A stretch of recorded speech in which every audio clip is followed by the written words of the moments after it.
Hello friends आपको समस्त को साइकोलोजी ऑनर्स क्लास को स्वागत। आज वीडियो रे आम जानिबा +3 रो 4th सेमिस्टर रो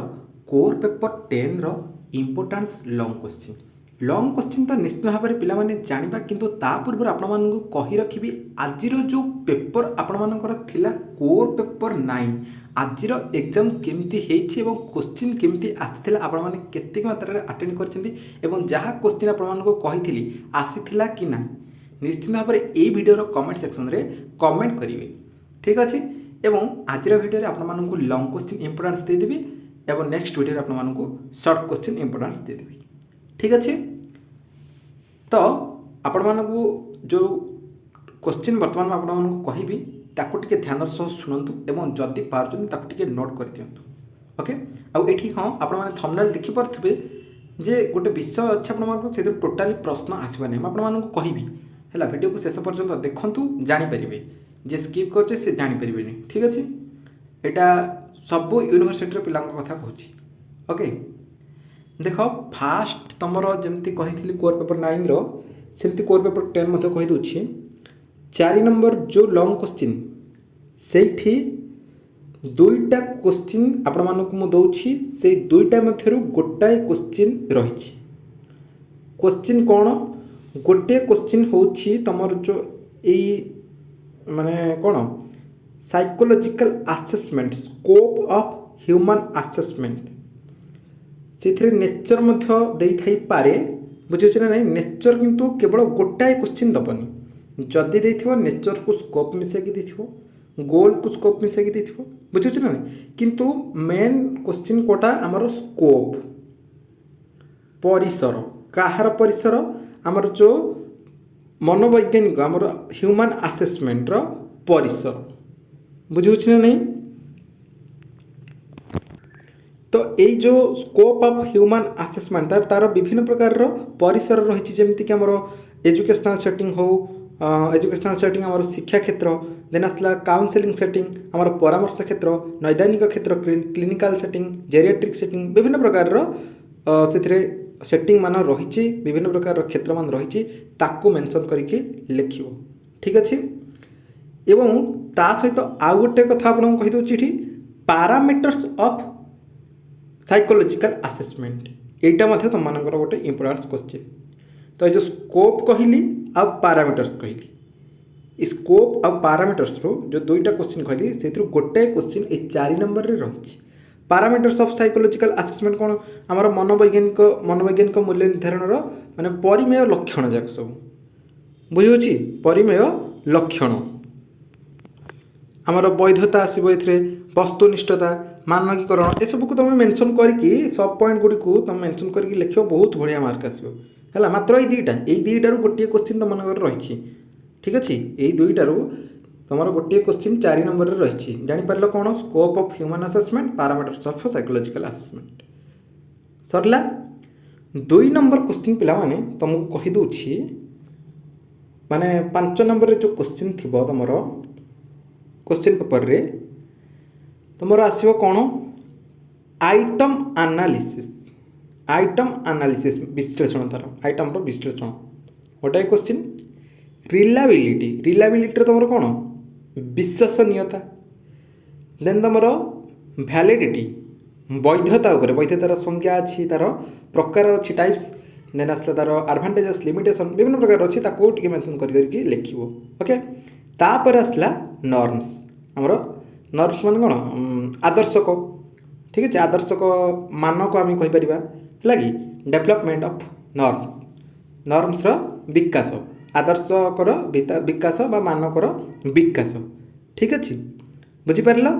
item analysis reliability validity norms.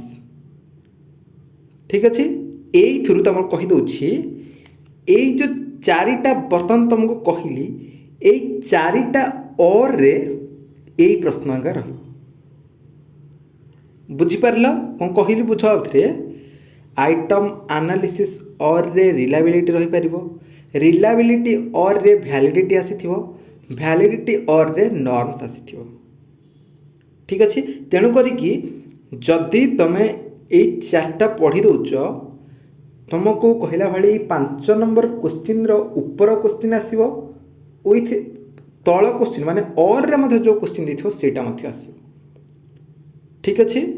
आईठी समस्त को स्पष्ट भाव में कहीदेवा चाहिए verbal non verbal group test individual test कौन कहली बुझिपारे बाचिक अबाचिक तापर आमर भर्बाल नॉन भर्बाल ये सब जो रही ग्रुप टेस्ट इंडिविजुअल टेस्ट एथरू केवल केवल शॉर्ट क्वेश्चन पढ़ो माने 1.5 मार्क पढ़ो आ 2 मार्क पढ़ो क्वेश्चन जमीती आसी तुमको सेमिति ही कहूँ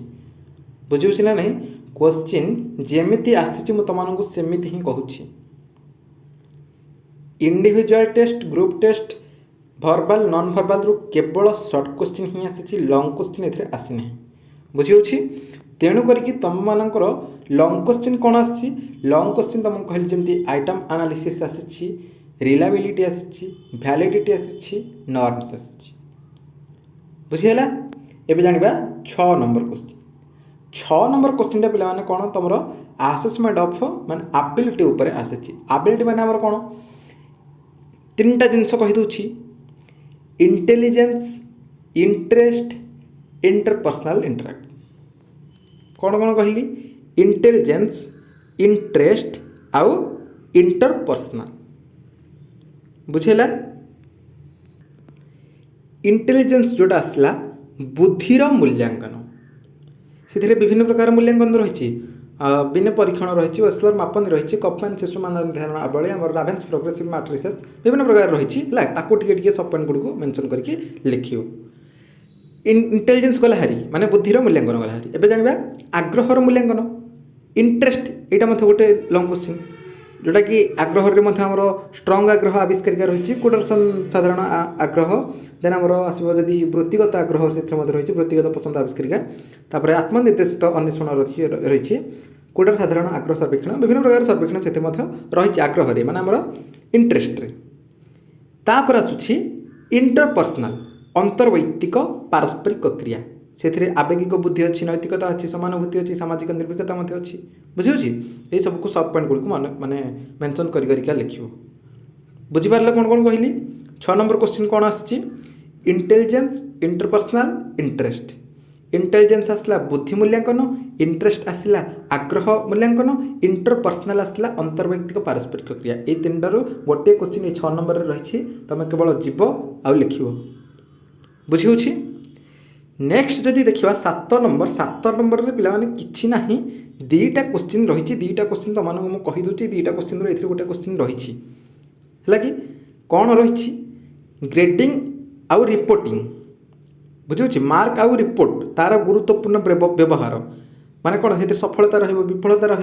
देन आम प्रतिपृष्ठ प्रभाव रुझे ना नहीं अभिप्रेरण पर प्रभाव ग्रेडिंग तार प्रकार टाइप्स रही देख ठीक अच्छे ये ग्रेडिंग आउ रिपोर्टिंग पढ़ीदेव आउ गोटे कंप्यूटर एंड असेसमेंट कंप्यूटर तार मूल्यांकन विषय पढ़ीदेव ठीक अच्छे ये 7 नंबर रे आउ किछि नहीं ग्रेडिंग को रिपोर्टिंग अच्छी आउ कंप्यूटर एंड असेसमेंट अच्छी यही 2टा पढ़व जाइकी लिख बुझीपार कौन कहली बर्तमान तुमको 4 नंबर रु आरंभ करिकी 4 नंबर रु आरंभ करिकी 7 नंबर पर्यंत जेतिक लॉन्ग क्वेश्चन रही तुम क्वेश्चन पेपर कोर 10 रो माने आसंता 3 रे तुम माने जो एग्जाम दब 3 तारिख रे बुझे आसंता 3 तारिख रे तुम माने जो एग्जाम दब माने आज तो सोमवार मंगल बुधवार दिन जो एग्जाम दब से एग्जाम पेपर जो तुम रही क्वेश्चन पेपर से 4 नंबर रु 7 नंबर कौन कौन क्वेश्चन आसी बर्तमान तुमको मुझे कहीदेली ठीक अच्छे। नेक्स्ट वीडियो तुमको मुझे कहबी रिपीट करना है पिला मुझे रिपीट करना जो मैंने भी न बुझुच टी पछ को स्किप करके पुणी थे आउे वीडियो को देख बुझे ना न बुझीपार जब कमेंट सेक्शन में कमेंट कर रिपीट करूनी आउ नेक्स्ट वीडियो तुमको मुझे आनबी यार शॉर्ट क्वेश्चन ये कोर पेपर 10 रो short question okay short question आनीदेवी बर्तमान वीडियो एति देखा आउ एक वीडियो रही आज्ञा नमस्कार।